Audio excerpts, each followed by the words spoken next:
She was never anything more than a mistake I chose to tolerate. There is nothing about her that deserves recognition. Mr. Harrison, that's enough. He thought she was nothing, just a woman he could erase in court. The words didn't need to be spoken aloud. They were already written all over his face. The courtroom was suffocating, thick with expectation, judgment, and the kind of silence that made even breathing feel like an interruption. Every seat was filled, not just with spectators, but with people hungry for a downfall. And today, it looked like Xaviera's. She stood alone at the defense table, no family beside her, no allies whispering reassurance, no hand to hold, just her. And the man who once promised she would never stand alone again, Alaric Vance, billionaire, industry giant, the man whose name alone could tilt outcomes before a judge even spoke. And right now, he was smiling. Not warmly, not kindly, no. This was the smile of a man who knew he had already won. Your Honor, Alaric's voice carried with effortless authority, smooth and controlled, the kind of voice that didn't beg to be heard. It commanded it. The evidence is clear. Miss Xaviera Hale has neither the financial standing nor the legal merit to retain any claim to Vance Holdings. A pause. Then he delivered the blow with surgical precision. She was never anything more than a temporary convenience. A ripple moved through the courtroom, soft gasps, murmurs that tried and failed to stay quiet. But Xaviera didn't move, not when the words hit, not when people turned to look at her like she was something to pity, not even when the judge adjusted his glasses and glanced down at the documents that could erase her entire life in a matter of seconds. Because this wasn't just a legal battle, this was public humiliation, and Alaric knew it. That's why he chose this stage. That's why he chose today. He wanted witnesses. He wanted the world to see her fall. Have you ever been doubted? By the one person who was supposed to believe in you? Not by strangers, not by people who didn't know your story, but by the one who stood close enough to hear your dreams, close enough to promise they would protect them, only to be the one who destroys them instead. Because that kind of betrayal, it doesn't just hurt, it changes you. Xaviera finally lifted her gaze, not to the judge, not to the crowd, but to him. For a brief moment, something flickered in her eyes. Something deep, something layered. Pain? Maybe, but if that was all Alaric expected to see, he wasn't paying attention. Because beneath that quiet stillness, there was something else, something steady, something that didn't look like defeat. And that irritated him. Alaric's jaw tightened, just slightly. Most people wouldn't notice, but Xaviera did, because once upon a time, she knew every version of his silence. You have nothing, he continued, his tone sharpening, pushing harder now. No assets tied to the company, no contractual authority, no position, no leverage. Each word landed like a verdict before the judge even spoke. So I'll say this clearly, he added, stepping just a little closer, lowering his voice, but not enough to keep the courtroom from hearing. You lost. A long silence followed. The judge looked ready to speak. The courtroom leaned forward, and in that moment, everything seemed decided. What happens when love turns into power, and power turns into humiliation? Because this wasn't always war. There was a time, long before this courtroom, before the headlines, before the distance, when Xaviera wasn't standing across from Alaric. She was standing beside him, not as a convenience, not as a placeholder, but as the woman who built with him, the woman who stayed when nobody else believed in his vision, the woman who chose him before the world ever did.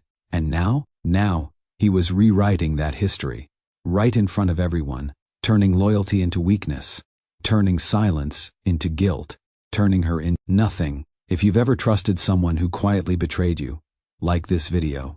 Because moments like this, they aren't just stories, they're reminders. Xaviera inhaled slowly, still calm, still composed, too composed. And that's when the first crack in the room began to form, not from her, but from the back of the courtroom. A voice, firm, uninvited, cutting clean through the tension. Wait, it wasn't loud. But it didn't need to be. Every head turned. Even the judge paused mid-motion.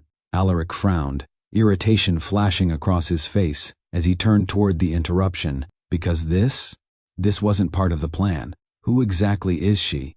The voice continued, and just like that, the air shifted, not dramatically, not obviously, but enough for the kind of silence that follows a question no one was prepared to answer. Xaviera didn't turn around, not immediately, but something changed. The stillness in her posture sharpened, like she had been waiting, not hoping, not wishing, waiting. Alaric let out a short, dismissive breath. Irrelevant, he said quickly, regaining control, or trying to. This is a legal proceeding, not a place for. It's very relevant. The voice cut him off, this time, firmer, closer, and now, undeniable. A man stepped forward from the back row, not flashy, not loud, but there was something about him, something grounded, something that didn't ask for attention, and yet commanded it anyway. He walked toward the center aisle with quiet confidence, every step deliberate, every movement measured, and for the first time since the hearing began, Alaric didn't look certain. Before we go further, like this video and comment, loyalty, if you believe love should never be mistaken for weakness, because what you're about to witness, it's not just about power, it's about truth. The man stopped, not beside Xaviera, not behind her, but just close enough to matter. Your Honor, he said, his tone respectful, but unshaken. Before you issue a ruling, I believe there's a detail that hasn't been considered. The judge narrowed his eyes slightly. And you are? A pause, a brief one, but long enough to stretch the tension to its limit. The man glanced, just once, at Xaviera, and for the first time since this began, she moved, not dramatically, just a small shift of her eyes, but in that glance, there was recognition. Stay with me, because what happens next will flip everything you think you know. The man faced forward again, straightened slightly, and spoke, but before the words could fully land, before the truth could take shape, before the courtroom could understand what was about to change. We stop, because some revelations, they don't arrive quietly. They arrive at the exact moment everything is about to collapse. The courtroom didn't breathe. It waited, every eye locked onto the man who had just stepped into a moment that wasn't his, yet somehow now belonged to him. State your name for the record, the judge said, voice steady but edged with curiosity. The man didn't rush. He didn't fidget. He didn't even look at Alaric.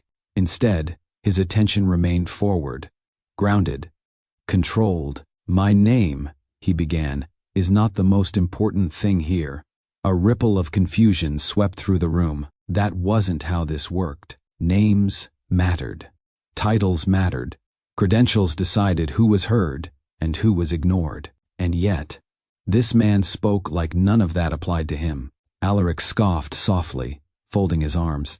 Your Honor, with all due respect, this is a waste of the court's time. Whoever this is, I'm the one who drove her here today. The words cut through cleanly, simple, unimpressive, almost dismissible. A driver, that's what he was claiming to be. A few people in the gallery exchanged glances. Some even smirked. A driver interrupting a high-profile corporate case? It sounded absurd, and Alaric leaned into that. Exactly, he said, a faint chuckle slipping into his tone. A driver, which means, respectfully, he has no standing to interrupt. He has standing if what he knows affects the outcome of this case, the judge replied sharply, lifting a hand, and just like that, Alaric's momentum stalled, not broken, but slowed. Have you ever been overlooked? Simply because of how you appeared? Because you didn't carry the right title, the right name, the right kind of power people could recognize instantly? It's a quiet kind of dismissal, the kind that happens before you even speak, and sometimes it becomes the biggest mistake people make.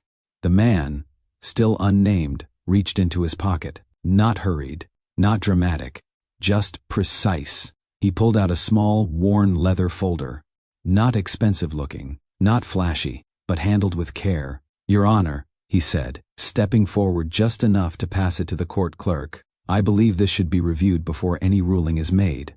The clerk hesitated, just for a second, before taking it, because again, this wasn't procedure. This wasn't expected, but something about the man's presence made ignoring him difficult.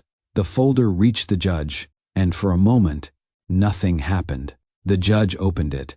His eyes moved. Once, twice, then he stopped. Not dramatically, not obviously, but enough. Enough for those paying attention to notice. And Xaviera? She noticed. Alaric didn't, not yet. He was too focused on regaining control of the room. "This is unnecessary," he said, his voice tightening slightly. "We have already presented verified documents, financial records, contractual agreements, everything required to." "Mr. Vance." The judge didn't raise his voice. He didn't need to, but the interruption landed heavier than anything said before it. Alaric paused, and slowly turned. "Yes, Your Honor?" A brief silence. Then the judge closed the folder, carefully, deliberately. "Where did you say Miss Hale had no standing?" he asked. A strange question, out of place, but dangerous. Alaric frowned slightly. "Based on all submitted records, she holds no official ownership, no executive authority, and no documented claim to Vance Holdings." He delivered it confidently, too confidently, because confidence, unchecked, can turn into exposure. What if everything you believed about someone was based on what they allowed you to see? The judge leaned back slightly, studying him now, not dismissively, not passively, but with a level of attention that hadn't been there before. "And if," the judge continued slowly, "those records are incomplete?" A pause, not long, but long enough to disrupt certainty. Alaric's expression didn't collapse, but it shifted, just slightly. "Then," he replied, carefully measured, "they would need to be verified before being considered admissible." "That's correct," the judge said. Another pause. "Then, that's exactly what I intend to do." The room changed, subtly, but undeniably, because, for the first time since this hearing began, the outcome wasn't clear anymore. If you've ever stayed quiet while someone underestimated you, like this video, because sometimes silence isn't weakness, it's timing. Xaviera finally turned, just enough to look at the man beside her, not fully, not openly, but enough. And in that brief glance, there was no surprise, no confusion, no shock, only recognition, like this moment had been written long before anyone else realized they were part of it. Alaric saw it, and that's when something unfamiliar crept in. Not fear, not yet, but something close to it. Doubt. "Who are you?" he asked, this time directly, not dismissive, not amused, but searching, because the pieces weren't fitting anymore. The man didn't answer immediately. Instead, he adjusted his cuff slightly, an almost insignificant gesture, but beneath the fabric, a glimpse, a watch, not loud, not oversized, but unmistakable to anyone who knew value. And Alaric noticed. Of course he did. Men like him always notice details like that, and for the first time, his eyes lingered. "Names can wait," the man said calmly. "What matters is truth." Then he added, "And the truth is, she was never what you said she was. A beat. Then, she was far more." The courtroom leaned in again, not physically, but mentally, emotionally, because something was shifting, something real, something that couldn't be dismissed as easily as before. Comment: loyalty. If you believe silence is more dangerous than anger. Because right now, Xaviera's silence was doing more damage than any argument ever could. The judge tapped the folder lightly against the desk. A signal, a decision forming. "I will be postponing this ruling," he announced. Gasps. Immediate, uncontrolled, pending full verification of newly presented documentation. And just like that, Alaric lost control of the moment, not completely, but enough for the foundation beneath him to feel unstable. Xaviera didn't smile, didn't react, didn't celebrate, because this This wasn't victory. Not yet. This was something else. Something far more dangerous. The beginning of truth. Subscribe, because this story will change how you see relationships forever. Alaric stepped forward slightly, voice lower now, sharper. This changes nothing, he said. But it sounded less like certainty, and more like insistence. Whatever this is, it won't hold. The man finally looked at him directly, not aggressively, not arrogantly, but steadily, like he already knew how this would end. "We'll see," he replied, and for the first time, Alaric didn't have the last word, but the biggest question still hung in the air. Unanswered, unresolved, unavoidable. Who exactly? Was the man everyone had dismissed as just a driver? And more importantly, why did Xaviera trust him, more than the man who once had everything? Before the courtroom, before the accusations, before Alaric Vance stood in front of the world and reduced Xaviera to nothing, there was a time when her name was the only one he trusted, not in public, not in boardrooms filled with polished suits and quiet competition, but in the quiet hours no one ever saw. The nights when ambition felt heavier than confidence, when failure sat too close, when the world hadn't yet decided he was untouchable. Back then, Alaric didn't stand above Xaviera. He leaned on her. The apartment was small, too small for the kind of future he used to talk about. A single window, a worn couch, papers scattered across a table that had seen better days, business plans, rejections, numbers that didn't add up yet. And in the middle of all that chaos, Xaviera, focused, patient, present. "You're looking at this wrong," she said one night, sliding a document back toward him. "You're trying to build fast, instead of building right."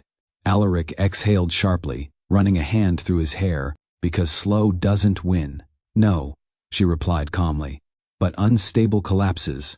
He looked at her then, really looked, not as someone temporary, not as someone optional, but as the one person who wasn't impressed by his potential, only committed to his reality. Have you ever believed in someone? Before the world gave you a reason to? Before the success? Before the recognition? Before there was anything to gain? That kind of belief? It doesn't come from convenience. It comes from loyalty. Xaviera wasn't just there emotionally. She was involved, deeply, strategically. When Alaric couldn't secure his first major investor, she was the one who restructured his pitch overnight. When his projections failed, she recalculated every model until they made sense again. When doubt crept in, she didn't comfort him with empty words. She corrected him with clarity. "You don't need people to like you," she told him once. "You need them to trust your results." And slowly, they did.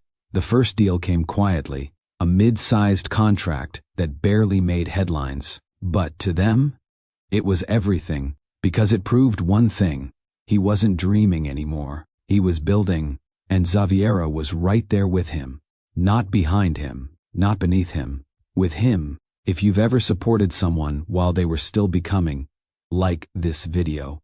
Because those are the moments people forget. Not the success, but the struggle that came before it. Success didn't arrive all at once. It came in layers. One contract turned into 3, 3 turned into 10, 10 turned into visibility. And visibility? That changed everything. The invitations started.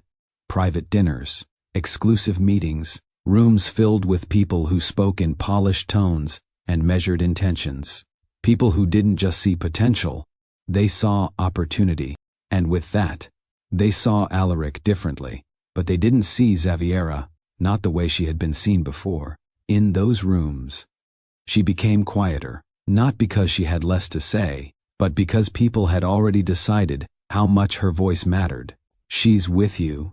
someone asked once, barely masking their surprise.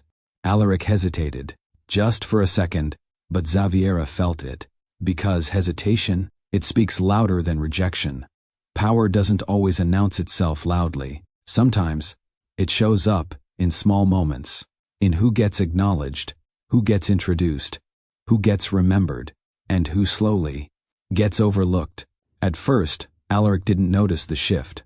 Or maybe He chose not to, because things were working better than expected, faster than planned, and success has a way of convincing people that nothing needs to change. Even when everything already has. You don't need to come to every meeting, he told her one evening, adjusting his cuff as he prepared to leave. These are different environments. Xaviera looked up from her laptop. Different how? He paused, searching for the right words. They're more formal. A quiet beat passed. Then she nodded slowly. Understood. She didn't argue, didn't question, didn't push, because she believed in the bigger picture, in him, in what they were building. But something shifted that night, not loudly, not dramatically, just enough. Enough for distance to begin where closeness used to live. Have you ever felt yourself becoming invisible? In a space you helped create? Not removed, not rejected, just less seen, less heard, less necessary. Alaric's world expanded, rapidly. New partners, new expectations, new standards. And with every step forward, Xaviera found herself standing just a little further behind, until one day, she wasn't standing beside him at all. The headlines didn't mention her. The contracts didn't include her. The rooms that once held space for her ideas, now closed before she even reached the door, and still, she stayed, not because she didn't see it, but because she believed loyalty wasn't conditional. Comment, loyalty. If you believe standing by someone should never erase your worth, the first real fracture didn't come from strangers. It came from him.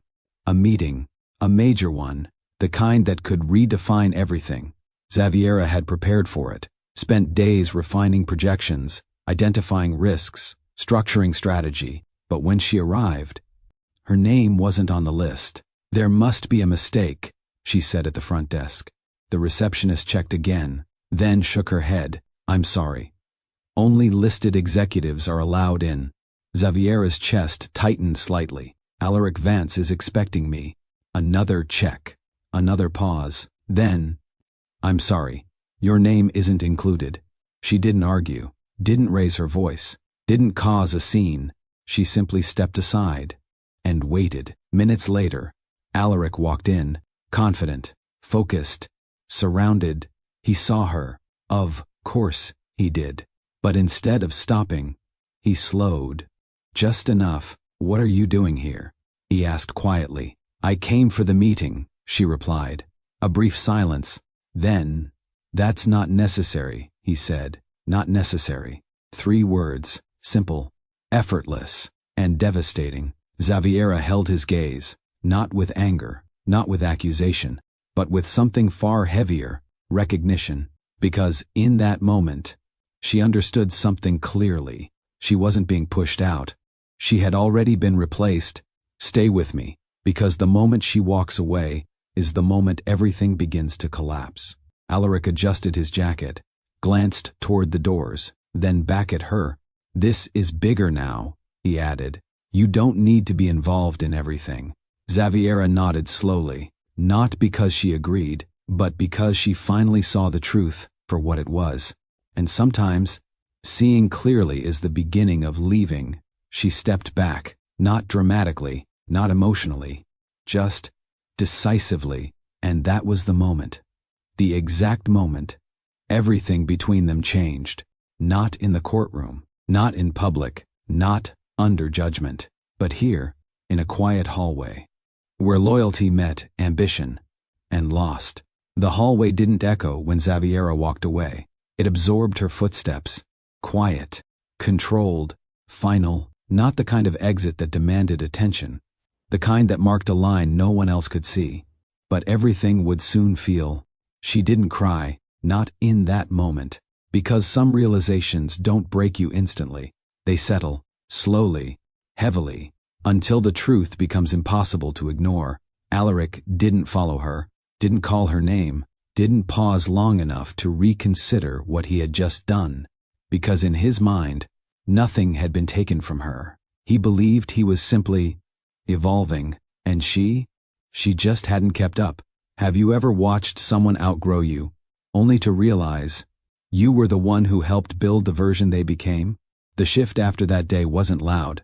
There was no dramatic confrontation, no explosive ending, just distance. Intentional, calculated, increasing.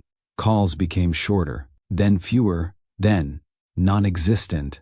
Messages went unanswered, not ignored outright, just delayed long enough to say everything without saying anything at all.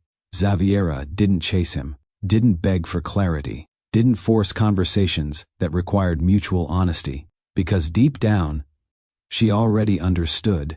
The next time she saw his name, it wasn't on her phone, it was everywhere else. Headlines, features, interviews. Alaric Vance, the self-made billionaire redefining corporate power. Self-made, the word sat heavy, sharp, deliberate. There was no mention of the long nights, no mention of shared plans, no mention of the woman who stood beside him before the world ever cared. She read it once, then closed the article, not because it hurt too much, but because it confirmed everything she needed to know. If you've ever been erased from a story you helped write, like this video, because silence doesn't always mean peace. Sometimes, it's just absence being rebranded as independence. Weeks turned into months, and Xaviera? She didn't disappear. She adjusted, quietly, strategically, independently. While Alaric expanded his empire publicly, Xaviera rebuilt herself privately, not loudly, not for validation, but with precision, because the difference between being removed and removing yourself is power. But Alaric didn't see that. He saw distance and assumed it meant she had accepted her place, outside his world, outside his success, outside relevance. And then, he made the mistake that would bring everything back to this courtroom. It started with a decision, one that looked logical on paper, clean, efficient, beneficial. He initiated a full internal restructuring of Vance Holdings, a move to consolidate authority, eliminate non-essential influences, strengthen control, on record. It was strategic. Behind the surface, it was personal, because buried inside that restructuring was something Xaviera hadn't expected. Legal documents, quietly filed, carefully worded, designed to finalize what he had already begun emotionally. Complete separation, not just from him, from everything they had built. No acknowledgement of contribution, no shared ownership, no recognition of her role, just removal, final, absolute. Have you ever been cut out so cleanly? It felt like you were never there at all. Xaviera read every line, every clause, every calculated omission, and for the first time, she didn't stay silent. Not with anger, not with desperation, but with clarity, because there's a moment, a very specific moment, when pain stops asking questions and starts making decisions. She filed her response, not emotionally, not publicly, legally, and that's how this became a case, not about love, not about history, but about truth, comment, loyalty. If you believe being quiet doesn't mean being powerless, which brings us back to now, the courtroom, the silence, the shift that no one saw coming. Alaric stood exactly where he believed he belonged, at the top, in control, certain. Xaviera stood where he placed her, alone, dismissed, undervalued. Or at least, that's what everyone thought, because what they didn't see, what no one had accounted for, was everything she had done. After she walked away, the judge set the folder down again, slower this time, more deliberate. This court will reconvene after a full review of the submitted material, he announced. But the decision wasn't what changed the room. It was the silence that followed, not empty, not passive, charged, because something had shifted, and everyone felt it, even if they didn't understand it yet. Alaric turned again, this time, not to the judge, not to the room, to Xaviera, and what he saw didn't match the version of her he had built in his mind. She wasn't broken, wasn't desperate, wasn't reaching for anything he could deny her. She was steady, grounded, certain, and that uncertainty? It transferred right to him. The man beside her, the one who had introduced himself as nothing more than a driver, remained still, watching, waiting, not interrupting again, not explaining, because he didn't need to. Not yet. Stay with me. Because the next move doesn't just change the case, it changes who holds the power.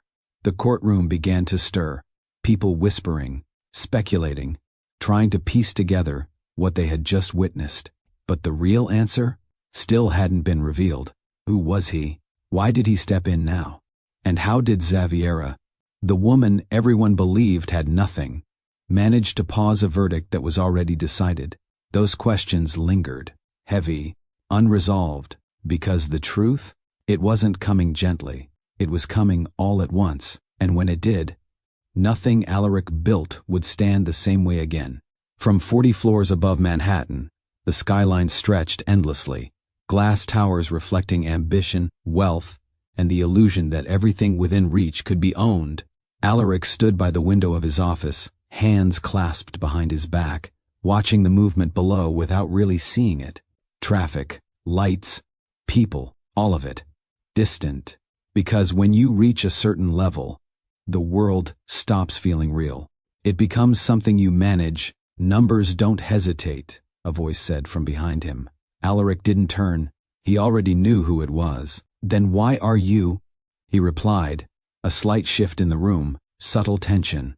His executive team sat across the long glass table, each of them accomplished, each of them powerful in their own right. But here, they were measured against him, and most of them fell short. The Singapore deal requires more time, one of them said carefully. There are regulatory concerns. We don't wait for systems to catch up, Alaric cut in smoothly. We move ahead of them. A pause. No one challenged him, not because they agreed, but because they understood something more important. Disagreement had consequences. Have you ever been in a room where one person's voice carries more weight than everyone else combined? Not because they're louder, but because they control what happens next. Alaric finally turned. Sharp suit, controlled expression, precision in every detail. Nothing about him was accidental. Let me be clear, he continued, walking toward the table. We are not here to negotiate our position in the market. We define it. Silence. Then, yes, Mr. Vance. Always that response. Never resistance. Because Alaric didn't build his empire on collaboration. He built it on control. The meeting ended the way most of them did. With decisions made. With authority reinforced. With no room for uncertainty. As the room cleared, one of his senior advisors lingered. Older, experienced. The kind of man who had seen power rise and fall. You're moving aggressively, he said. Alaric adjusted his cuff. I'm moving efficiently. A brief pause. Then, efficiency without reflection can cost more than delay, the man added. Alaric's expression didn't change, but his tone cooled slightly. Results don't come from reflection, he replied. They come from action. The advisor studied him for a moment, then nodded, not in agreement, but in understanding. Because men like Alaric didn't slow down, not until something forced them to, and right now, nothing had. If you've ever watched someone gain power and forget where they started, like this video, because success doesn't always reveal character. Sometimes, it replaces it. That evening, Alaric arrived at a private event, not crowded, not loud, curated, the kind of space where influence moved quietly between conversations. Vance, a voice greeted. He turned to see a familiar face, one of the investors who had once hesitated to back him. Now, the same man extended his hand quickly. Impressive quarter, he added. You've exceeded expectations again. Alaric shook his hand briefly. Expectations are usually too low. A faint smile, measured confidence, because in his world, recognition wasn't enough. Dominance was the goal. You've built this fast, the investor continued. Most people take years to reach where you are. Alaric glanced at the room, then back. Most people hesitate. And hesitation? That was something he had eliminated completely, or at least, that's what he believed. Across the room, conversations continued, deals forming, alliances shifting, and in all of it, Alaric stood at the center, not because he asked to be, but because the room adjusted around him. Power, clear, undeniable, absolute, but power, when left unchecked, does something dangerous. It convinces you that nothing exists beyond your control. And that belief, that's where mistakes begin. Because while Alaric was expanding his world, there was another world forming quietly, one he didn't see, one he didn't measure, one he didn't think mattered. And that would cost him everything, long before boardrooms, before contracts, before her name was spoken in courtrooms with doubt. Xaviera Hale came from a different kind of power, not loud, not flashy, not designed to impress strangers, but solid, unshaken, intentional. The house she grew up in wasn't small, but it wasn't extravagant either. Every detail had purpose. Every space felt lived in. Dinner wasn't optional. It was expected. Sit, her father said one evening, placing a folder on the table. Xaviera took her seat without question. Across from her, a man who didn't speak often, but when he did, every word mattered. What do you see? He asked, sliding the folder toward her. She opened it, scanned quickly. Financial statements, risk projections, investment summaries. It's unstable, she said. No hesitation. Her father nodded once. Why? Because it looks strong on the surface, she replied, flipping a page. But the foundation depends on external variables they don't control. A pause. Then, they're overconfident. A slight shift in his expression. Approval, but measured. Confidence without awareness leads to loss, he said. Xaviera closed the folder. I know. Have you ever been taught strength in a way that didn't need to be announced? Not through speeches, not through displays, but through expectation? Her mother entered quietly, setting down a plate. You don't need to prove everything immediately, she said gently.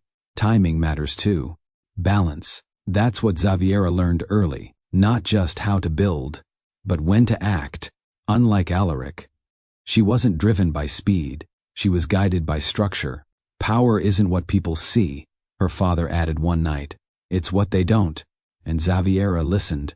Not casually, not passively, but deeply. Because everything she was taught, she applied, not in loud ways, not in ways that demanded recognition, but in ways that lasted. If you've ever been underestimated because you didn't show everything at once, like this video, because sometimes the strongest positions are the ones people don't recognize until it's too late. Years later, when she stepped into the world Alaric was building, she didn't enter as someone trying to belong. She entered as someone who already understood it, better than most, but she didn't show that, not immediately, because Xaviera didn't need validation. She needed positioning, and positioning requires patience, so she adapted, observed, contributed, without ever revealing the full extent of what she knew. Even her name, Xaviera Hale, carried weight in certain circles, but not in the ones Alaric moved in, not yet. And she kept it that way, not out of insecurity, but out of intention, because the moment people know who you are, they treat you differently, and Xaviera wanted to know who would value her, without needing that information. That's why, when she stood beside Alaric, she didn't introduce herself with history, she built with him in the present, and that choice, it gave her clarity about him, about the world he was entering, and about what would eventually happen when that world started to change him.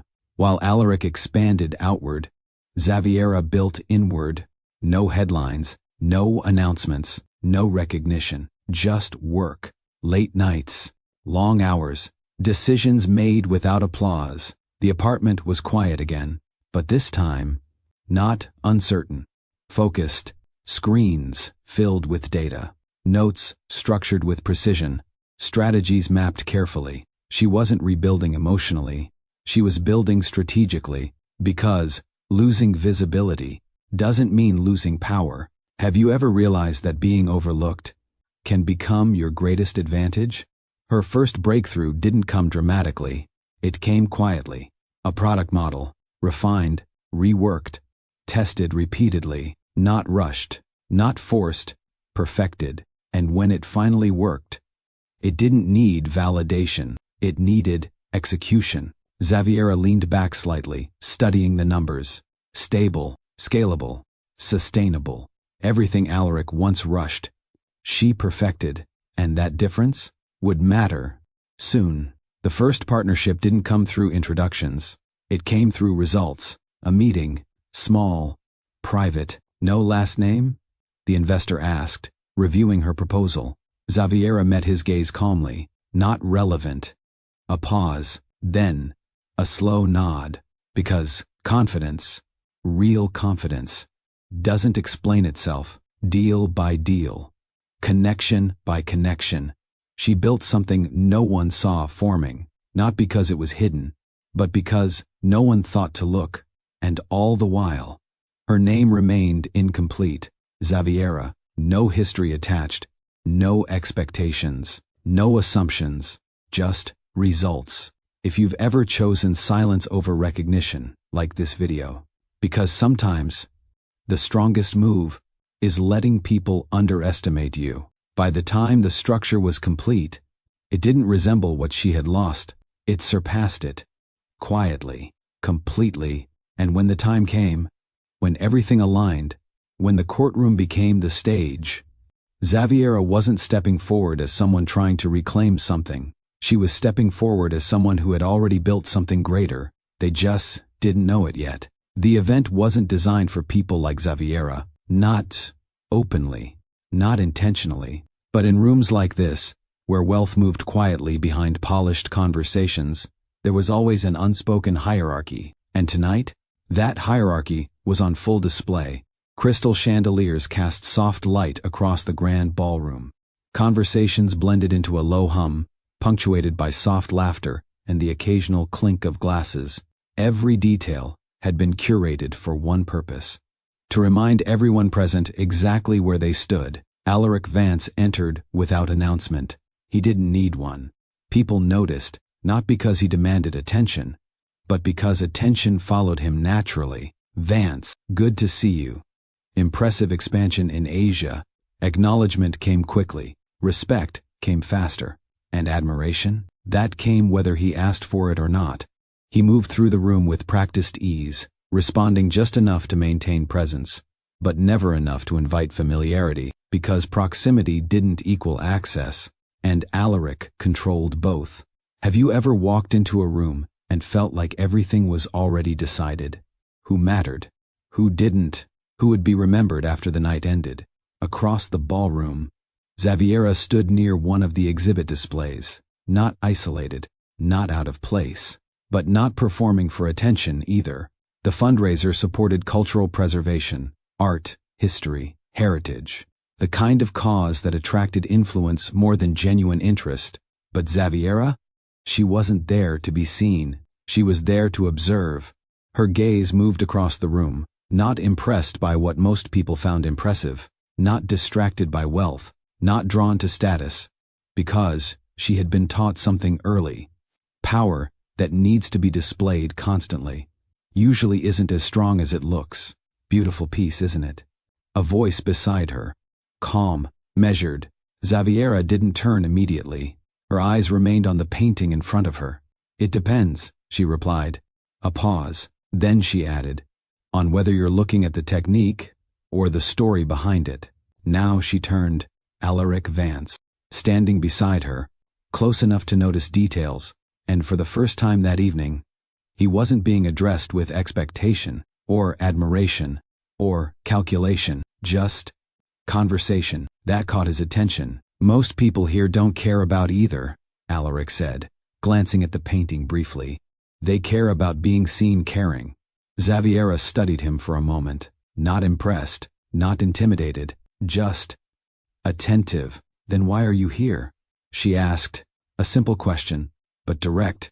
Alaric's expression shifted slightly, not offended, but intrigued. Strategic alignment, he replied. Visibility matters. She nodded once. That sounds like a calculated answer. And you expected something else? Xaviera looked back at the painting. I expected honesty. That landed, not loudly, but clearly, because most people didn't challenge him. Not like this. Not without agenda. And what would honesty look like to you? He asked. She didn't hesitate. It would sound like someone who knows exactly why they're here, but doesn't feel the need to dress it up. A quiet moment passed between them. Have you ever met someone who spoke to you without adjusting themselves for who you were? No performance, no hesitation, no effort to impress. That's what this was, and Alaric felt it, not emotionally, not yet, but intellectually. You're not impressed, he observed. Xaviera's lips curved slightly. Should I be? Another pause, and something shifted, because for the first time that night, Alaric wasn't leading the interaction. He was responding. That depends, he said. Do you usually measure people by what they've built? Xaviera considered that. Then, I measure people by what they become. After they get everything they wanted. Silence, not empty, focused, because that answer, it carried weight. Most people don't think that far ahead, Alaric said. That's why most people lose what they worked for, she replied. There it was again. Clarity, no hesitation, no attempt to soften the impact of what she said. And something about that held his attention. The room continued around them. Voices, movement, presence. But for a brief moment, it faded, because something unfamiliar settled in. Focus, not on a deal, not on a strategy, on her. Xaviera wasn't trying to position herself, wasn't asking questions designed to gain access, wasn't aligning her tone to match his status. She was simply being, and that was rare. She treated him like a man, not a billionaire, not someone to impress, not someone to gain from, just a person. And that shifted something, because Alaric was used to control, used to knowing how interactions would unfold, used to predicting responses before they were given. But Xaviera? She didn't fit into that pattern. You're different, he said finally, not as a compliment, not as a tactic, as a realization. Xaviera met his gaze. Different from what? From everyone else in this room. A small pause, then, that's not difficult, she replied.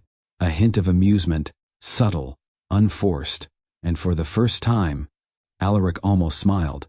Almost, because something had begun, not loudly, not obviously, but undeniably. Interest, and interest, when combined with curiosity, becomes something far more powerful. The first dinner wasn't extravagant. Not by Alaric's standards. No press, no audience, no strategic advantage, just a quiet restaurant. You chose this place? Xaviera asked, glancing around. Alaric nodded. It doesn't require attention. She sat across from him, relaxed, unbothered. You don't like attention? She asked. I control it, he replied. She leaned back slightly. That sounds exhausting. He studied her. You don't think control is necessary? I think control without peace becomes a burden, she said. A pause, because again, she wasn't speaking to impress him. She was speaking from understanding. And that difference? It deepened everything. The conversations changed over time, less guarded, more personal, not immediately, but gradually. You've never been afraid of failing? She asked one evening. Alaric didn't answer right away, because that question wasn't one he entertained often. Failure wastes time, he said eventually. Xaviera watched him, carefully. That's not what I asked, she replied. Silence. Then, for a long time, he said quietly, I didn't have the option to fail. That was the closest he came to honesty, and Xaviera didn't interrupt it, didn't analyze it. She simply accepted it, and that made him continue. That changes how you see things, he added. She nodded. Yes, she said. It makes you strong. A pause. Then. But it can also make you afraid to slow down. He looked at her, because she understood something, without needing explanation, and that built trust. Xaviera entered his world gradually, not absorbed, not changed, integrated. Boardrooms, events, conversations that carried weight, but she never adjusted who she was. Not for approval, not for acceptance. You don't try to fit in, Alaric observed once. Xaviera glanced at him. I don't need to. Simple. Clear. And that confidence? It anchored her, even in spaces designed to shift people. Have you ever stepped into a world that could change you? And chosen not to let it? That's what Xaviera did. Every time. And that's what made Alaric stay. Because she wasn't part of his world. She was something else entirely. A balance. Something he didn't realize he needed. Until he had it. And by the time he understood it, he was already attached, not just to her presence, but to what she represented. Stability, clarity, truth, things his world didn't always offer. And for a while, it worked, not perfectly, but genuinely, until ambition started asking for more. Success didn't collapse loudly. It weakened quietly. From the outside, Vance Holdings looked untouchable, revenue rising, expansion accelerating, influence widening. But beneath the surface, there was pressure, numbers that didn't align as cleanly as they appeared, international deals moving faster than compliance could stabilize, a financial structure stretched just enough to hold, but not enough to absorb disruption, and disruption came. Sir, we have a liquidity issue, one of the analysts said during an emergency meeting. The room felt different, not controlled, not certain. Alaric stood at the head of the table, reviewing the data in silence. His expression didn't change, but his focus sharpened. How exposed are we? He asked. More than we projected, another voice replied. If this continues. It won't, Alaric said. Confidence, immediate, unquestioned. But this time, confidence alone wasn't enough, because for the first time, he didn't have a solution ready. Have you ever watched someone who always had control reach a moment where control slips? Not dramatically, but just enough to feel it. That was this moment. And while the room waited for direction, Xaviera was already moving. Not in the boardroom, not in front of him, behind the scenes, because she understood something he didn't. This wasn't a problem you solved publicly. This was a problem you corrected quietly. The call wasn't made from his office. It wasn't traced back to Vance Holdings. It came from Xaviera. Calm, direct, precise. I need access to the liquidity channel, she said. A pause on the other end. Recognition, not of her face, but of her voice. That hasn't been open in years, the man replied. It needs to be now, she said. No explanation, no negotiation, because she didn't ask for access unless it mattered. And the man knew that. Understood, he said. Within hours, movement began. Funds repositioned. Exposure reduced. Pressure stabilized. But none of it linked back to her. And none of it reached Alaric. Because when the updated report landed on his desk, it looked like recovery, not rescue. We've corrected the issue, his team reported. Alaric reviewed the numbers. Clean, efficient, good, he said. That's how it should be handled. No questions, no suspicion, because he believed. If something worked, it was because he led it correctly, not because someone else intervened. If you've ever fixed something for someone and they never knew it was you, like this video, because that kind of silence, it's not weakness, it's sacrifice. At the same time, Xaviera had an opportunity, not small, not temporary, a full-scale partnership, one that would have placed her independently in a position of influence. Separate from Alaric, separate from everything they had built together. You understand what this means, the investor said during their meeting. She did. Control, ownership, recognition, everything she had earned. But timing matters. I need to decline, she said. A pause. This is not something that will wait, the investor replied. I know, Xaviera said calmly. No hesitation, no regret in her tone, because she had already made the decision, not based on fear, not based on uncertainty, but based on loyalty. Have you ever chosen someone else's success over your own moment, knowing fully what you were giving up? That's what this was. Not because she lacked ambition, but because she believed what they were building together, still mattered. Xaviera didn't just support him emotionally. She supported him structurally. Connections, access, influence, all the things Alaric believed he was gaining. Through strategy, some of them came from her. Introductions made without credit. Doors opened without explanation. "You've been getting unusual cooperation lately," one advisor mentioned to Alaric. "That's what happens when people recognize value," he replied. But that wasn't the full truth, because recognition wasn't the only reason doors opened. Sometimes it was trust, and Xaviera had built that long before Alaric stepped into those spaces. But she never attached her name to it, never corrected assumptions, never claimed influence, because for her, the outcome mattered more than acknowledgement. Comment, loyalty. If you believe giving without recognition is the purest form of support. And the more she gave, the more he rose, without realizing what was holding him up. From the outside, they looked aligned, powerful, connected, but internally, something had shifted. Xaviera was giving more, Alaric was taking more, not intentionally, not maliciously, but consistently. And consistency creates patterns. "You've been distant," he said one evening. Xaviera looked at him, measured. "I've been working," she replied. "So have I."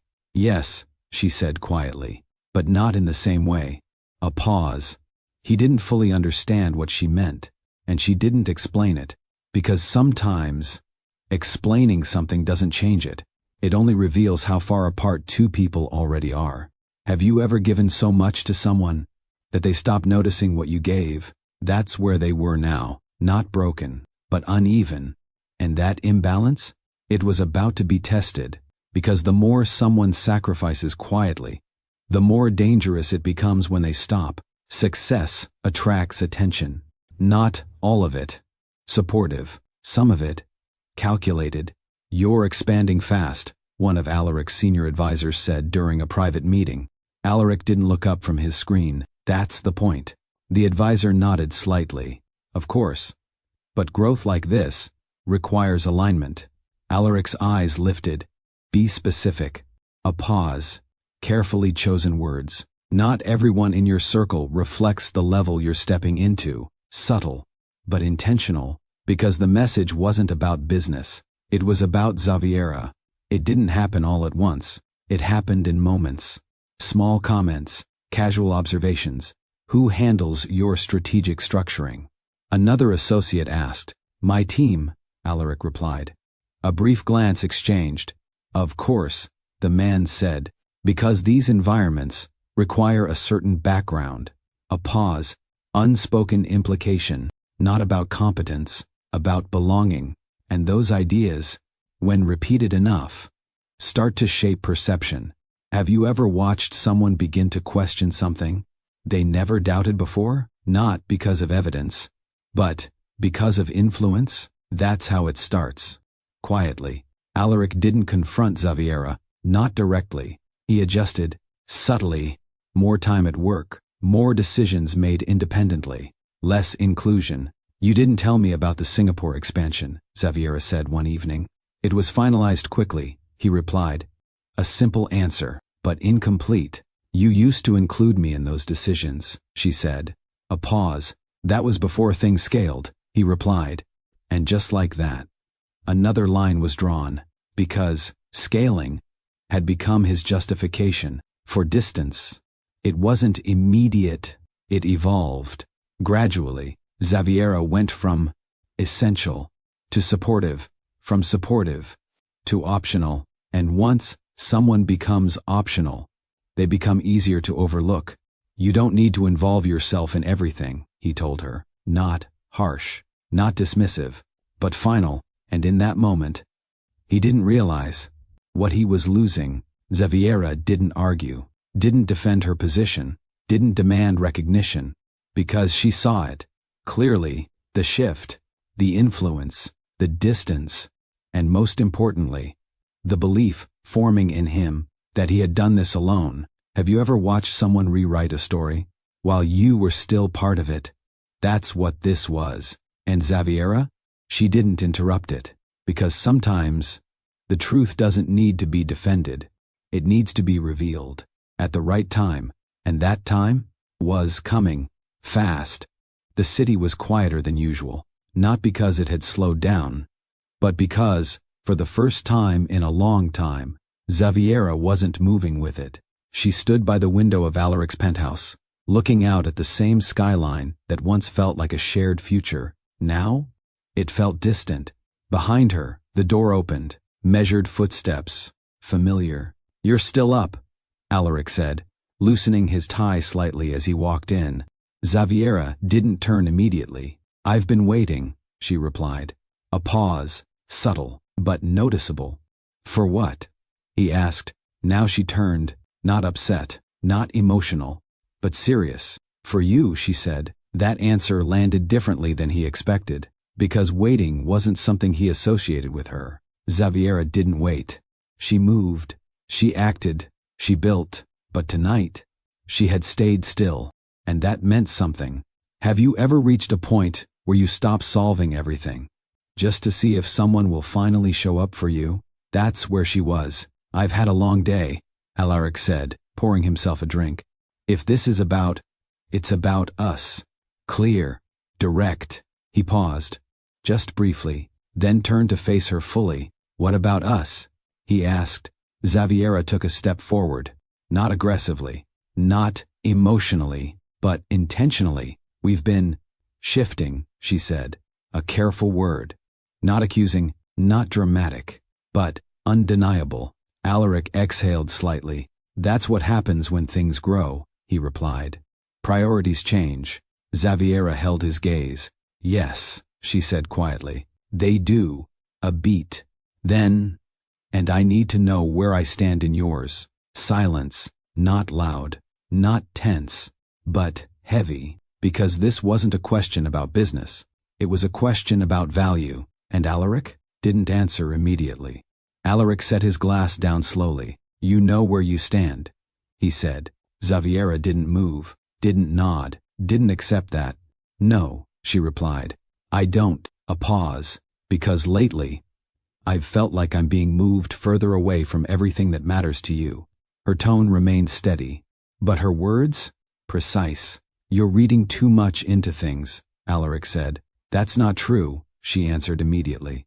And this time, there was no softness in it, because she wasn't asking anymore. She was stating what she knew. "I've been here," she continued, "through every stage, every decision, every risk, a breath, and now, I'm watching you make choices without me." Alaric's expression tightened slightly. "That's because the scale has changed," he said. "Not everything requires input anymore." There it was, not harsh, not loud, but final, and Xaviera felt it. Have you ever realized someone stopped needing you before they ever said it out loud? That realization doesn't break you instantly. It settles, deep. "I'm not asking to control your decisions," she said. "I'm asking to still matter in them." Alaric looked at her, and for a moment, there was something there, something that almost shifted. But then, logic took over. "This isn't about emotion," he said. "It's about structure, efficiency, growth." And just like that, the gap between them widened, because she wasn't asking for strategy. She was asking for connection. Xaviera stepped closer, not desperate, not pleading, but grounded. "Then let me ask you something clearly," she said. Alaric didn't respond. "Do you still see me as part of your life?" The question hung in the air, not complicated, but impossible to avoid, and for the first time, Alaric hesitated, not because he didn't have an answer, but because the answer wasn't simple anymore, and that hesitation said everything. Xaviera saw it, felt it, understood it, and something inside her shifted, because she had given him everything that mattered: her time, her energy, her loyalty, her belief, even when no one else had it. And now, she wasn't asking for anything complicated, just presence, just clarity, just him. "I didn't need your money," she said slowly, her voice steady, but carrying something deeper. I needed you. Silence. Not temporary. Not passing. Final. Because that sentence, it stripped everything else away. All the success, all the structure, all the logic, and reduced the moment to one truth. He had a choice, and he made it. I am here, Alaric said. But even as the words left his mouth, they lacked something she could feel immediately. Truth, because being present physically is not the same as being present emotionally, and Xaviera knew the difference. She didn't argue, didn't raise her voice, didn't ask him to explain further, because she didn't need to. That moment, that hesitation, that answer, it had already told her everything. Xaviera stepped back, not slowly, not dramatically, just decisively. I understand, she said. And those two words? They carried more weight than anything else she could have said.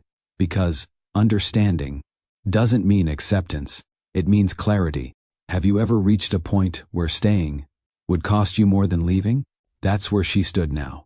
Alaric watched her, still composed, still controlled, because in his mind, nothing had ended. This was just a conversation, a moment, something that would pass.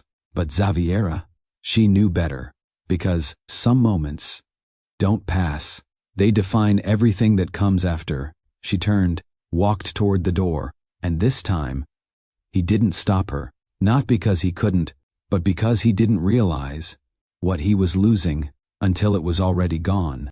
The silence after leaving him was different, not empty, not painful in the way she expected, clear.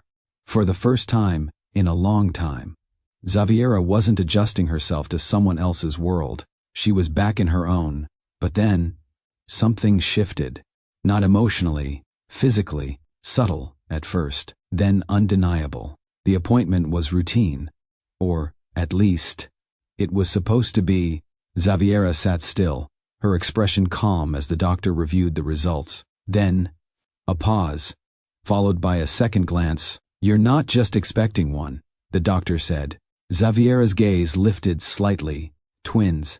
The word settled. Not overwhelming, not chaotic, but significant, because in that moment, everything changed.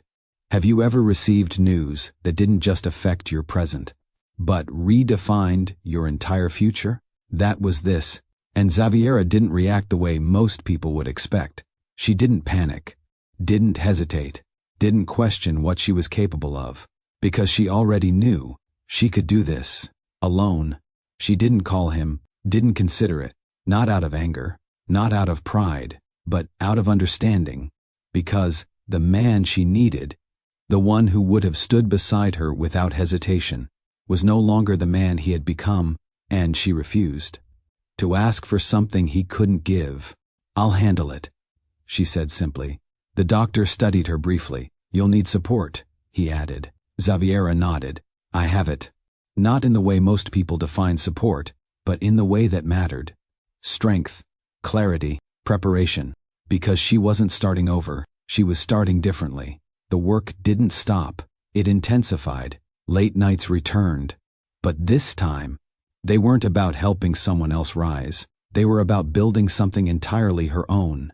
Every decision, intentional. Every move, calculated. Because now, it wasn't just about her. It was about what she was creating for them. The twins, and that changed everything. Partnerships expanded. Structures strengthened. The empire she had begun quietly now moved with direction, not loud, not visible, but powerful, because real power doesn't need validation, it proves itself. Xaviera didn't become hardened. She became refined, stronger, clearer, more precise, because she had faced something most people avoid. The truth about who someone is, when they're given the chance to choose. And now, she was no longer building beside someone, she was building ahead of them. Have you ever realized that losing someone didn't break you? It revealed who you were meant to become. That's what this was. And by the time the world caught up, Xaviera Hale wouldn't be the woman who walked away. She would be the woman who built something greater without ever needing him. 4 years didn't announce themselves. They accumulated, not in loud milestones, not in dramatic shifts, but in quiet, consistent expansion, across continents. A network formed, not branded under a single recognizable name, not tied to a face the public could identify, but present, everywhere. Logistics, technology, infrastructure, private equity channels, systems that didn't rely on visibility, but influence. And at the center of it all, Xaviera, not publicly, not visibly, but undeniably, a boardroom in Zurich, another in Singapore, private negotiations in London, each room different, each conversation tailored, but the pattern? Always the same. Controlled, precise, unshaken. We don't move based on trends, Xaviera said during one of her closed-door meetings. We move based on structure. No raised voice, no theatrics. But the room adjusted, because power, when it's real, doesn't need to prove itself. Have you ever watched someone rise so quietly that by the time people notice, they're already untouchable? That was Xaviera now, not building anymore, dominating, without ever announcing it, and the world, it felt her influence. Even if it didn't know her name, in every deal, in every partnership, in every expansion, there was one consistent detail. Her name was never fully attached. Contracts carried initials. Entities operated under layered ownership. And those who worked directly with her understood one rule: discretion. You don't step into the spotlight unless you need to control it, she said once. And she never needed to, because recognition wasn't her goal. Positioning was, and anonymity? It gave her something most people in power never have. Freedom. No expectations, no assumptions, no limitations placed on her before she even spoke. While others built reputations, Xaviera built results. And results speak louder. If you've ever chosen silence and let your success speak instead, like this video, because sometimes being unseen is the strongest position you can hold. Morning light filled the room softly, not through towering glass walls, not over a skyline, but across a space that felt lived in. Mom, a small voice called. Xaviera turned. 2 children stood near the doorway, 8 years old, a boy and a girl, different in energy, but identical in one undeniable way. Their eyes, sharp, focused, familiar, not just to her, but to anyone who had ever looked closely at Alaric Vance. Come here, she said gently. They ran toward her, not careful, not reserved, free, because the world they were growing up in was structured, but not distant. Are we going with you today? The girl asked. Not this time, Xaviera replied. Why? The boy added. She knelt slightly, met their eyes. Because what I'm doing today requires focus. A pause, then, but everything I do is for you. They nodded, not fully understanding yet, but trusting her completely. Have you ever built something not for recognition, but for someone who depends on you? That changes everything. Because now, it's not just about success, it's about legacy. And Xaviera? She wasn't just building power anymore, she was building permanence. While Xaviera expanded quietly, Alaric Vance never stopped rising publicly. His name carried weight. His presence shaped markets. But there was one thing he never fully regained: stability. Because what he built, while impressive, lacked something. Foundation. The kind of foundation he once had and removed. The legal dispute didn't begin emotionally. It began strategically. A challenge, filed through channels, structured precisely. Ownership claims, corporate entanglements, historical contributions, re-examined. At first, it looked like an inconvenience, something his legal team could handle, until it didn't.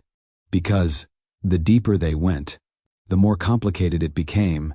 This isn't straightforward, one of his attorneys said. Alaric looked up. Then simplify it, he replied. But some things can't be simplified, not when they were built. with layers he never saw, and that's how everything led back to one place, one moment, one confrontation.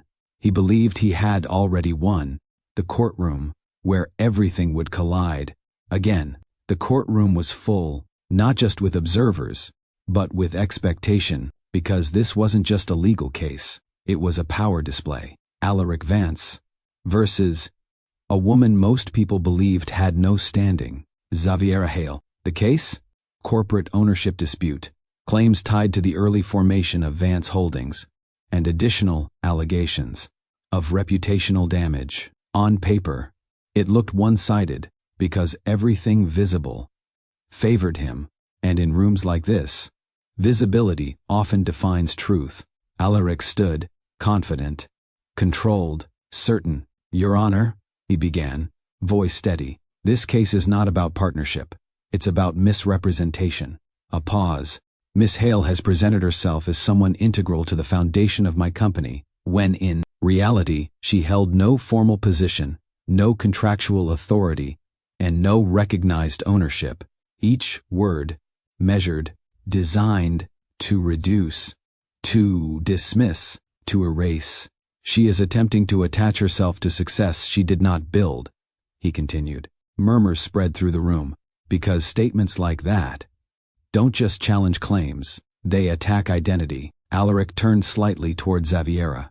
Not emotionally, not personally, but strategically. "She was never part of the structure," he said. A pause. Then, "She was dependent." The word landed, sharp, calculated, because it reframed everything, not as partnership, but as proximity, not as contribution, but as reliance. Have you ever been reduced to something smaller, in a room where you couldn't immediately correct it? That's what this was meant to do, and for most people, it would have worked. The judge reviewed the documents, expression neutral, but leaning, subtly, toward the side that made more sense. On the surface, based on the presented evidence, the judge began. "The court recognizes Mr. Vance as the sole verified authority over the entity in question." A pause. Xaviera remained still, no reaction, no interruption, because timing still mattered. "And unless further substantiated claims are introduced," the judge continued, "this court is inclined to rule in favor of." And that's when everything shifted. Again, not from Alaric, not from the judge, but from the same place. No one expected the back of the courtroom. "Wait," the voice returned, calm, certain, and this time, impossible to ignore, because the man who stepped forward was no longer just a driver. He was something else entirely, and what he was about to reveal would change everything. The word still lingered in the air. Wait. But this time, no one dismissed it, because the man stepping forward was no longer being seen through the same lens. Not after what had already shifted. He walked with the same measured pace. No urgency, no performance. But the room responded differently now, because uncertainty had entered, and uncertainty changes everything. "Your Honor," he said calmly, standing where he could be clearly seen, "before this court proceeds with a ruling, there is critical information that has not been considered." Alaric's expression hardened. "We've already addressed—" "No," the man interrupted, not loudly, not aggressively, but firmly enough to stop him, and that alone was new, because people didn't interrupt Alaric Vance, not in rooms like this. The judge leaned forward slightly. "You will identify yourself," he said. A pause. Then, the man reached into his jacket, not for a document, not for anything dramatic, just a simple card. He handed it to the clerk. The clerk passed it forward. The judge looked down, and for the second time that day, something changed, subtle, but undeniable. "Proceed," the judge said, voice lower now, because whatever he had just read, it mattered. The man turned slightly, not toward Alaric, toward the courtroom. "My name," he said, "is Elias Varon." Silence, not confusion, not noise, recognition, because that name carried weight, not publicly, not in headlines, but in rooms where decisions were made, before the world ever saw the results. A quiet force behind global structures, a strategist tied to networks most people never even knew existed, and more importantly, a man who didn't step into situations without purpose. Alaric's eyes narrowed, because he knew that name, not personally, but professionally, and that recognition was immediate. "What is your connection to this case?" the judge asked. Elias didn't hesitate. "I represent an entity that holds controlling interest in multiple organizations tied to the matter being discussed." A ripple moved through the room, because that statement changed the scale of everything. Elias continued. "Specifically," he said, "the parent structure that facilitated the early-stage financial and strategic positioning of Vance Holdings." Alaric stepped forward. "That's not possible," he said immediately, but his tone lacked the certainty it once carried, because he had never questioned where certain advantages came from. He had accepted them, built on them, expanded through them, without ever tracing them back, until now. Elias turned slightly toward Xaviera, not to introduce her, but to acknowledge her, because she didn't need introduction, not anymore. "The entity I represent," he continued, "was not acting independently." A pause. Then, it was directed. The courtroom leaned in, because now, the truth was forming. Not gradually, but all at once. Elias faced forward again. By Xaviera Hale. Silence. Complete, because everything that had been assumed, collapsed. Right there. Alaric didn't speak. Not immediately, because his mind was catching up. Moments, conversations, opportunities, everything that had once felt like progress, now looked different, connected, structured, supported, by her, not beside him, but behind the foundation itself. "That's not," he started, but the sentence didn't complete, because denial requires certainty, and he no longer had it. "Have you ever realized that the person you underestimated was the reason you succeeded?" That realization doesn't come gently. It hits all at once, and leaves no room to escape it. Xaviera remained still, no reaction, no expression of victory, because this wasn't about proving something, it was about revealing what had always been true. The judge placed the card down carefully, then the folder, then looked directly at Xaviera. "Miss Hale," he said slowly, "is this accurate?" Xaviera met his gaze. Yes. One word, no elaboration, no justification, because none was needed. The room didn't react immediately, because silence had taken over, not confusion, not disbelief, but realization, the kind that forces people to reassess everything they thought they understood. Alaric stood frozen, not physically, but internally, because the narrative he had built no longer existed, and in its place was truth, unavoidable, unchangeable, and devastating, because everything he said, everything he believed, had been wrong, not partially, completely. The courtroom didn't return to noise. It stayed quiet, because some moments demand stillness. Alaric finally spoke, not with authority, not with control, but with something unfamiliar. "What does this mean?" he asked, a simple question, but loaded, because it wasn't about the case anymore. It was about everything. Elias didn't answer. He didn't need to, because the answer was already clear. Xaviera stepped forward slightly, not to confront him, but to stand where she had always belonged, visible. "It means," she said calmly, "that everything you built was never just yours. No accusation, no bitterness, just truth. And that made it heavier, because anger can be dismissed, but truth, it stays." Xaviera didn't raise her voice, didn't seek validation from the room, didn't even look at the people watching, because her focus was never them. It was always clarity. "I never asked for recognition," she continued. "I didn't need it." A pause, "but I also never agreed to be erased." That line settled deep, because it reframed everything, not as conflict, but as correction. "Have you ever stood in your truth without needing anyone else to confirm it? That's power, real power. Alaric's voice lowered. And now? He asked, not demanding, not commanding, just asking. Xaviera looked at him. For a moment, there was history, not romantic, not painful, just acknowledged. And now, she said, we move forward. A pause. Then, you just won't be part of it.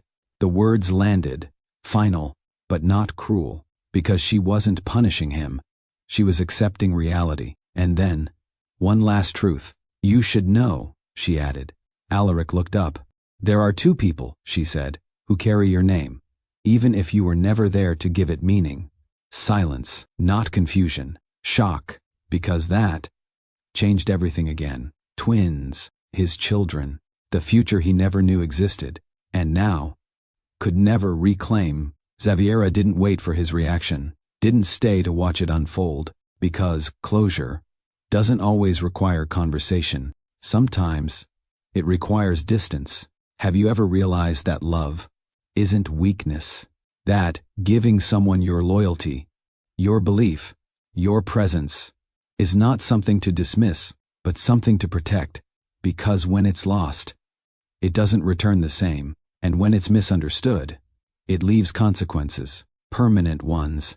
Alaric stood there, not defeated, but changed, because success, without understanding, comes at a cost.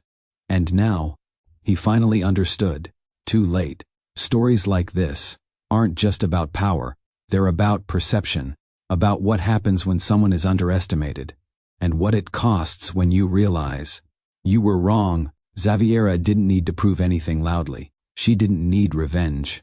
She didn't need validation, because in the end, truth did everything for her. And that's the lesson. If you've ever been overlooked, if you've ever been dismissed, if you've ever given everything and watched someone treat it like it meant nothing, understand this. Your value does not decrease because someone failed to recognize it. It reveals their limitation, not yours. So build, quietly, if you have to, patiently, if you must, but never doubt what you bring to the table, because one day, it will speak for itself. If you've ever been underestimated, comment, I rise. And if this story reminded you of something real, subscribe for more stories like this. Because sometimes, the most powerful stories are the ones that reflect truth,